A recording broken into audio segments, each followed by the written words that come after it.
Don't leave me hanging. It's go time. Hey everybody, this is Josh. Welcome to another monumental game of StarCraft 2. This one does feature Grubby of Team Grubby, or Grubby Esports. That's right, this guy's so awesome, he just made his own team. He has sponsors. He's kind of like White Raw with Duckload and TT Esports, except he's the only member of Grubby Esports. He's got a Steel Series sponsorship and a couple others that I can't remember, but this guy is a Warcraft 3 legend, the best Warcraft 3 foreigner of all time. I feel pretty confident in saying that. He used to be a member of Evil Geniuses, but now he's just doing his own thing. And this guy over here in the bottom left corner, his opponent in this match is Evil Geniuses' EG.IdrA. He's still on Evil Geniuses, and in fact he'll be moving into the Evil Geniuses team house a little bit later this year. I'm not sure exactly when that will be happening, but EG.IdrA, Machine, I believe Axlev, Strifecrow, and In Control, I think a lot of those Evil Genius guys are all going to be moving into the same house to form a sort of practice situation, so I can't wait to see what sort of results that produces. But this is Game 2 in a best-of-3 series for the group stages of Dreamhack Summer 2011, live from Stockholm, Sweden. EG.IdrA is an American, Grubby is a Dutchman, so these guys are facing off for the pride of their country out in this international event. Right now, EG.IdrA does have a one-game lead in this best-of-3, so if he manages to take this game here on Xel'Naga, he will perhaps move on to the playoff round. Group stages do take the top 2 from each group and dump them into a 16-player bracket situation, so we'll see which one of these guys advances. Grubby did play a very hard-fought game there in Game 1, and I do think he has what it takes to beat EG.IdrA. Unfortunately, it just didn't quite work out for him in that last game. He got a little bit too headstrong, pushed a little bit farther than he needed to. After killing that hatchery at the third, perhaps he should have retreated. I'm not sure. I know that his whole army did get decimated right after that, though, so in hindsight, you know, maybe should have headed back home with his remaining forces instead of continue on to the natural. But, ooh, it looks like Grubby is going to get in a fight with a drone here just outside of EG.IdrA's base here at the natural. Going to try and prevent him from dropping that hatchery. EG.IdrA does really want to drop a hatchery. You can see he was floating nearly 400 minerals there, but he did settle for 4 Zerglings and a Queen instead. He realizes that probe was never going to leave him alone, so he just kills him off. This drone is a cold-blooded murderer. But now he's free to drop a hatchery whenever he feels like it. And right after he gets 300 minerals, there we see it. There is already a spawning pool and an assimilator finished. He's just going to hit that 100 gas once again and start that Zergling speed as soon as possible.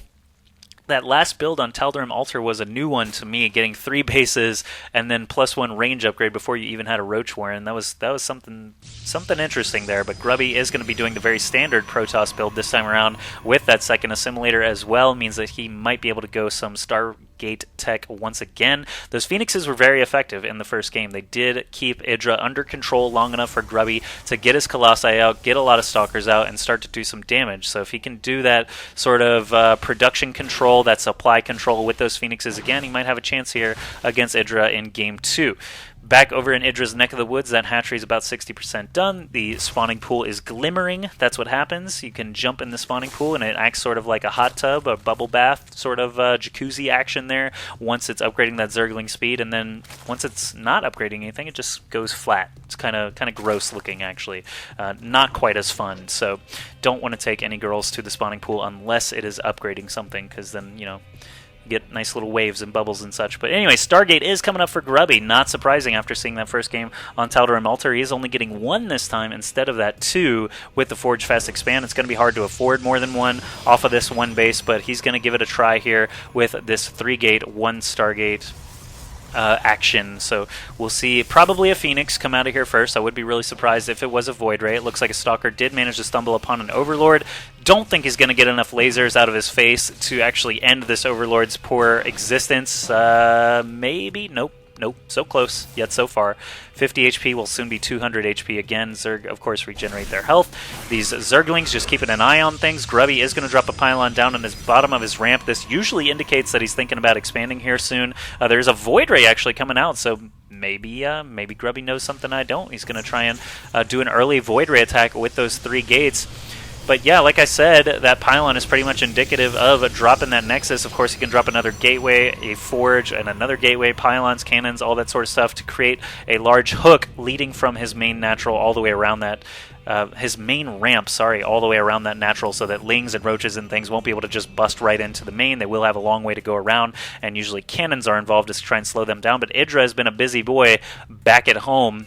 That's a lot of alliteration, a lot of literal alliteration. But anyway, lots of lings, lots of roaches headed up here to Grubby's base. We have 6 very strong roaches headed up to Grubby's base, and he doesn't have very much to fight with. He's got 2 sentries for stalling, actually 3 sentries for stalling, excuse me, 2 stalkers and a zealot to try and fight off 6 roaches and a boatload of lings. Actually, roach number 7 showing up now. IdrA has a second contingent of speedlings that need to be getting in on the action right now. Maybe he doesn't want to reveal that he has these. Maybe he's waiting for a point of weakness here. Lings running right up, and a force field goes up. But some lings did actually manage to get in. He did try to focus down that sentry. He wasn't going to quite make it. So these roaches are just going to take the free pylon. He did force the cancel on the Nexus already. That Void Ray is over here at IdrA's base. It does have a full charge, but only 1 kill. I have to believe that was a drone, as those 2 queens managed to chase it off just fine. These roaches do get pinned in some force fields. That's kind of interesting. But Grubby, like I said earlier, just doesn't have a ton of firepower right now. The sentry does have enough energy for 1 more force field. This Void Ray will certainly help against the roaches that cannot shoot their acid up. And this next wave of lings will run in and try and terrorize this Stalker Sentry combination.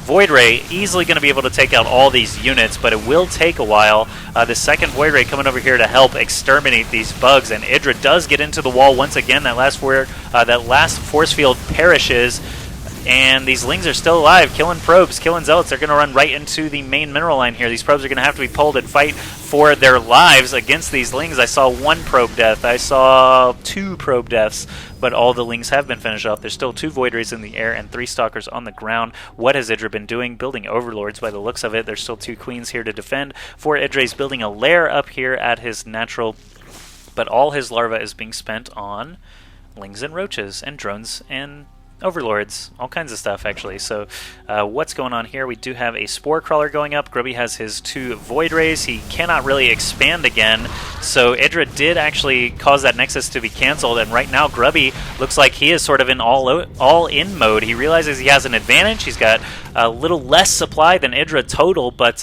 he's killing those Overlords. There's only 3 Queens here, but the Spore Crawler definitely going to make a difference as well. The Queens do not have enough for a transfusion, but they do a lot of damage to these Void Rays. Grubby is not building anything right now.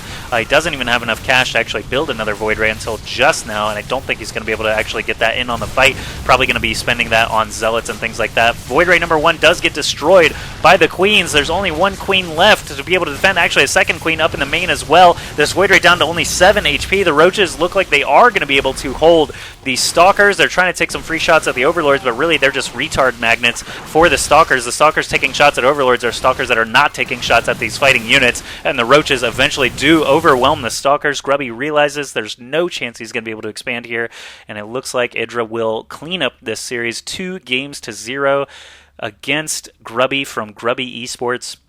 Excellent work by IdrA. That first game had a rocky start for IdrA and also some big attacks that I wasn't sure he was going to be able to repel, but IdrA just kept calm, built lots of Roaches and Hydralisks in that first game, managed to end up taking that one in a 24-minute game, and here on Xel'Naga Caverns, he just did a nice Roach-Ling rush and forced Grubby into an all-in sort of mentality, and it worked out for him. So congratulations to IdrA. Too bad for Grubby. Better luck next time. Hope you guys enjoyed the games. I'm back casting. I'm going to try and cast as much as I can on YouTube. I know you guys have missed me, and if you haven't, well, I'm back anyway. So thanks for watching. I did live stream this series on justin.tv/JoshSouth, and now that my internet connection is 5 times faster than it was at my old house, I'll probably be streaming a lot more. So check that out, justin.tv/JoshSouth. You will be able to follow that, and it'll notify you anytime I go online. So if you're interested, do check it out. Thanks for watching. See you guys soon with more content.